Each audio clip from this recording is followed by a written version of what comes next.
قبلہ میں دوبارہ سوال دہراؤں گا، آپ کا وہ کوئی آپ آف لائن ہو گئے تھے، میں دوبارہ اس سوال کو دہراؤں گا کیونکہ آج کا یہ پروگرام جو ہے وہ شہید ناصر عباس کی مجالس، شہید ناصر عباس کی خطابت، شہید ناصر عباس کی وہ زندگی جو بطور خطیب آل محمد، بطور ذاکر امام حسین تھی، اس سے زمانے نے ہر جہت سے لوگ متعارف ہیں۔ ان کی ذاتی جی زندگی کے بارے میں آج لوگ جاننا چاہیں گے کہ ان کا بچپن، ان کا خطابت کی طرف آنا، ان کی جوانی، یہ تمام سب کچھ کیسا تھا؟ جی بسم اللہ الرحمن الرحیم۔ پہلے تو میں آپ کا بہت شکر گزار کہ آج آپ نے ایک خاص موقع پر اور رات کے اس لمحے میں جس میں خصوصی کرب کی لمحات مجھ پر گزر رہے ہوتے ہیں، 15 دسمبر 2013 اور یہ وقت شہادت کے قریب تر یہ لمحات، اور اس میں آپ نے ایک عظیم ذاکر حسین کو یاد کیا اور اتنے خوبصورت لوگوں کو، اور اسپیشل میں بتانا چاہوں گا جو آپ نے پروگرام کا دیباچہ پیش کیا وہ انتہائی یادگار اور شاندار۔ خدا آپ کو ہمیشہ سلامت رکھے۔ میں یہ اس سوال کے سلسلے میں یہ عرض کرنا چاہوں گا کہ اس وقت تک انسان بڑا ہو ہی نہیں سکتا جب تک وہ بڑا انسان نہیں ہوتا۔ شخصیت تب بڑی ہوتی ہے جب وہ بڑی شخصیت ہوتی ہے، بڑا انسان ہوتا ہے۔ میرا شہید بھائی علامہ ناصر عباس، بچپن ہمارا ایک ساتھ گزرا، جوانی کے دن ایک ساتھ دیکھے۔ وہ ایک عجیب انسان، میں تو اب جب سوچتا ہوں ان کے بارے میں، ہر رشتہ انہوں نے بڑے خلوص سے، بڑے پیار سے نبھایا۔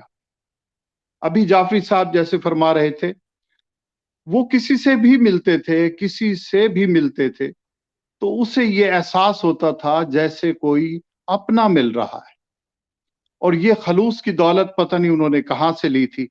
یقیناً جن کا ذکر کرتے تھے یہ خلوص انہی سے ملتا ہے۔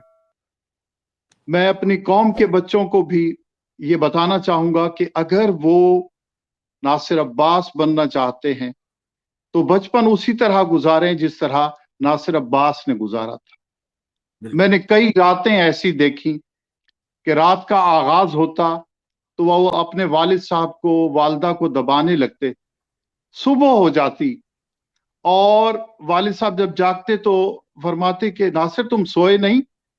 تو کہا آپ نے مجھے کہا ہی نہیں کہ سو جاؤ، میں کیسے سو سکتا تھا۔ یہ ادب و احترام ہر رشتے کے ساتھ، والدہ ہو، بھائی ہو، دوست ہو، محلے دار ہوں، یہ ادب و احترام ایک بڑا آدمی بناتا ہے۔ جب تک آپ اپنے والدین کا احترام نہیں کرتے، ان سے پرخلوص آپ کی دوستی نہیں ہوتی، آپ بڑے ہو ہی نہیں سکتے۔ یہ ہمیں ناصر عباس کی زندگی سے سبق ملتا ہے۔ آپ کے سوال کا ایک حصہ کہ خطابت کی طرف کیسے آئے، تو وہ بھی میرے سامنے کی ایک کہانی ہے۔ ہمارے اسکول میں بزم ادب کا ایک پروگرام ہوا اور استاد محترم نے ان کا نام تقریر کے لیے لکھ دیا کہ ناصر عباس تم تقریر کرو گے۔ میری آنکھوں کے سامنے وہ لمحات آج بھی موجود ہیں۔ بڑے گھبرائے ہوئے کہ آج تک تو میں نے تقریر کی نہیں، میں تقریر کیسے کر سکتا ہوں، خطابت تو بہت دور کی بات ہے۔ تو کچھ صفحات پہ انہوں نے تقریر لکھی، بہرحال انہوں نے تقریر کی۔ جیسے بھی مجھے یاد ہے اچھی طرح، وہ پرنسپل صاحب ہمارے گھر تشریف لائے، والد صاحب کو باہر بلایا اور ایک جملہ کہا کہ یہ بچہ آپ کا بہت بڑا آدمی بنے گا۔ آج میں پہلی تقریر سن کر یہ آپ کو بتا رہا ہوں۔